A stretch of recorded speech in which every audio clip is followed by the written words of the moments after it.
और इसी बीच एक बड़ी खबर आ रही लखनऊ से। मुख्तार अंसारी के डिस्चार्ज करने पर परिवार खफा। विधायक प्रतिनिधि ने सरकार पर लगाया इलाज में अनदेखी का आरोप। अभी कुछ और दिन पीजीआई में रखना चाहता है परिवार। बांदा जेल में ही होगा मुख्तार का इलाज। 48 घंटे के इलाज में पीजीआई के डॉक्टरों ने कही डिस्चार्ज की बात। पीजीआई के डॉक्टरों पर सरकार के दबाव का आरोप लग रहा है। पीजीआई से कुछ ही देर में किया जाएगा डिस्चार्ज। बड़ी संख्या में मुख्तार के समर्थक मौजूद। समर्थकों की भीड़ को देखते हुए कई थानों की फोर्स तैनात कर दी गई है।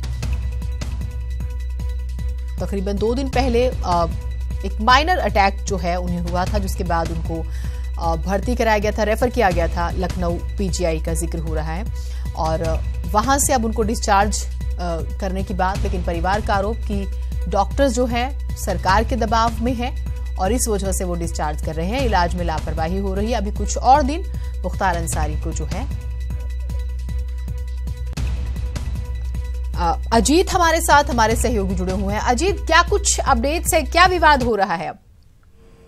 बिल्कुल जीनत, आपको बता दें कि मुख्तार अंसारी को हार्ट अटैक के बाद बांदा से लाया गया था लखनऊ, जहां पर उनका इलाज चल रहा था और सरकार की तरफ से स्पष्ट निर्देश दिया गया था कि 48 घंटे की ऑब्जर्वेशन में रखा जाएगा बाहुबली मुख्तार को। और डॉक्टरों की जो रिपोर्ट आई है, जो सूत्र बता रहे हैं, उसके हिसाब से मुख्तार का स्वास्थ्य ठीक है और उन्हें अब वापस बांदा जेल भेजा जाएगा। बल्कि जो अभी गृह विभाग से खबर आई उसमें यह भी है कि बांदा के डीएम को भी अलर्ट कर दिया गया। वहां जेल में इनकी जो सुरक्षा की व्यवस्था के जो रूट्स है वो तय कर दिए गए, लेकिन इसको भी डिस्क्लोज रखा गया और कुछ ही देर में इनको पीजीआई से बांदा के लिए रवाना किया जाएगा। और हालांकि इनके परिजन कह रहे हैं कि अभी इलाज के नाम पर और कुछ दिन पीजीआई में रखा जाए, लेकिन सवाल वही कि इलाज के नाम पर किसी जो जेल में बंद है उसे कोई सुविधा नहीं दी जाएगी। मुख्यमंत्री की तरफ से साफ तौर पे गृह विभाग को जीनत आदेश है कि किसी भी ऐसे अवांछनीय या बाहुबली जो इलाज के नाम पर अस्पताल में रहकर जो है पूरी सुख सुविधा उठाते हैं और लोगों से मिलते हैं, मुलाकात करते हैं, दरबार लगाते हैं, वो इस सरकार में कम से कम नहीं हो पाएगा। और कुछ ही देर बाद कड़ी सुरक्षा के बीच मुख्तार अंसारी को वापस बांदा जेल भेजा जाएगा, जिसके लिए आदेश जारी कर दिया गया है।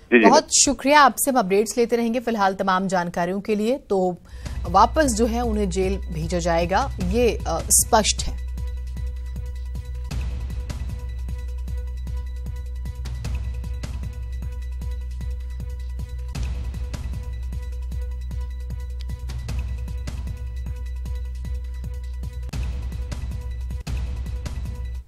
और इसी बीच फैजाबाद से बड़ी खबर आ रही है। दबंगों ने काटी युवक की जुबान। 4 दबंग युवकों ने काटी जुबान। गंभीर युवक को जिला अस्पताल में कराया गया भर्ती।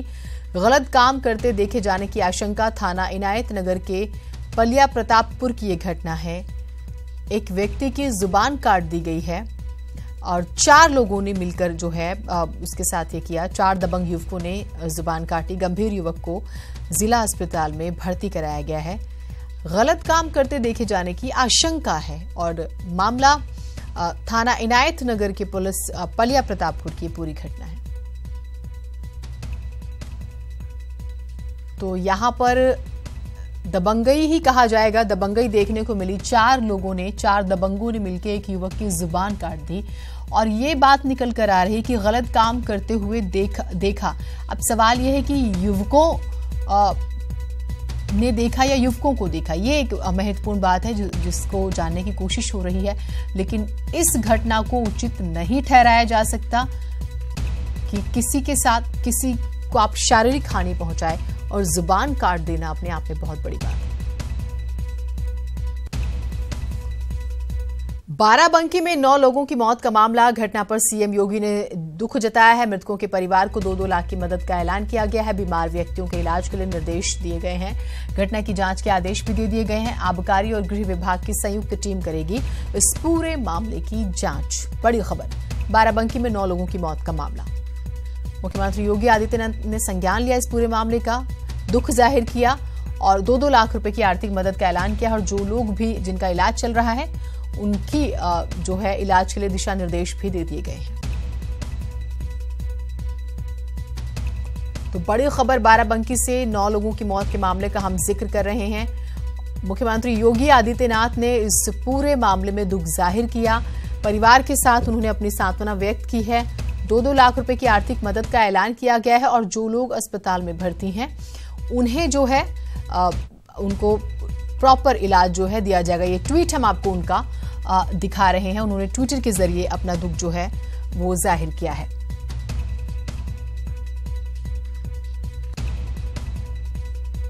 तो ये आपको हम ट्वीट की हुई उनकी तस्वीर दिखा रहे हैं। ट्विटर पर उन्होंने जो ट्वीट किया है वो भी आपको दिखा रहे हैं। घटना को दुखद बताते हुए शोक उन्होंने व्यक्त किया और परिजनों को 2-2 लाख रुपए की आर्थिक सहायता देने की घोषणा की है उन्होंने। ये हम आपको उनका ट्वीट जो है दिखा रहे हैं।